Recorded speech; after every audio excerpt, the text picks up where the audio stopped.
Cellular phones and Wi-Fi networks allow for a new age of convenient communication. Both cellular phones and Wi-Fi networks can be accessed at leisure and from about any place on the planet. This has the power to connect the globe as we have never seen before. But is that power all good? Some studies have shown that the networks these devices operate on can be detrimental to health. Mobile phone networks consist of a base station and a receiver unit, which is the handheld cell phone. This phone can communicate with the base station and through it other phones by use of microwaves. When a call is made, the signal is relayed over linked cells which serve different geographic areas. Base stations receive signals from mobile phones at ground level or in buildings and send out signals that you receive as calls, messages, data, and other mobile services. The use of microwaves to transmit data from cell phones has revolutionized communication, whereas before, phones relied on larger radio waves to transmit information. This was unreliable because large obstacles could block the signal. Wi-Fi networks use radio waves to transmit signals as well. Wi-Fi networks use a wireless adapter found in a computer to convert data into radio signals and can transmit them using an antenna. These signals can be picked up by a wireless router, which can transmit them manually to the internet using an Ethernet cable. This process also works in reverse, so that computers can connect to and use all the capabilities of the internet from anywhere. Both of these processes have solved many problems to do with communication. Wi-Fi offers discrete and easy access to the internet, arguably the invention which has connected our world the most. Wi-Fi networks are inexpensive and can host any number of devices and connect them to the internet without problems, unless a large amount of streaming is taking place.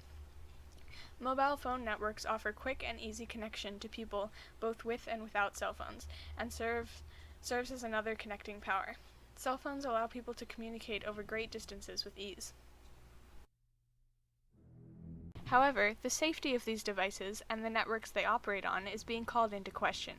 People are concerned about the radiation effects of cell phone technologies in particular, because the microwaves used to transmit their signals may be producing harmful thermal and non-thermal effects.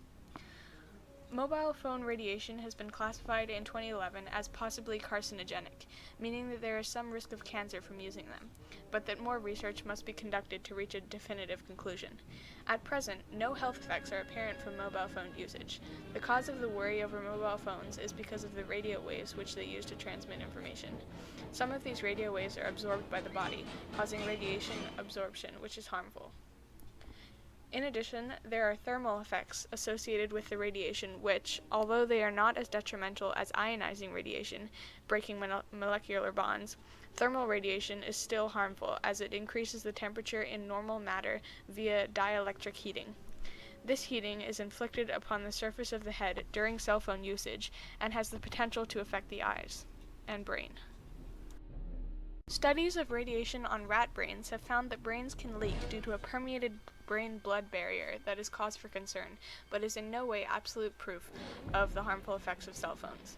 A study was done to determine whether the use of mobile phones raised one's risk of cancer, but it found that the two had no link.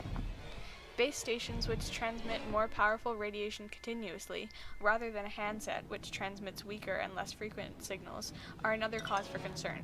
However, base stations normally emit far less radiation than the safety limits. Wi-Fi networks transmit data wirelessly by using radio waves which are well within the frequency to be considered radio frequency radiation. This type of radiation has effects to do with heating of the tissue and cells and can possibly cause carcinogency. However, mobile phone usage constitutes a much higher exposure to these emissions than working in buildings with a Wi-Fi connection. Studies by many scientists continue to fail to provide a link between these processes and the harmful health effects. As such, it is generally believed by the scientific community that Wi-Fi networks produce such a low level of radio frequency exposure that they are not an issue, especially seeing as Wi-Fi networks produce less emissions than many other sources in our modern-day environment, such as X-rays. In conclusion, though it is true that frequency and high exposure to electromagnetic fields can be detrimental to health, the majority of studies on Wi-Fi and cell phone networks have confirmed that the levels of exposure are much too low to be harmful. The safety factor of both processes due to electromagnetic field exposure is much less concerning than the social implications of Wi-Fi networks and cell phones, which allow connections to be made over vast areas of land, but which could be used for harmful communications, such as harassment or spreading propaganda.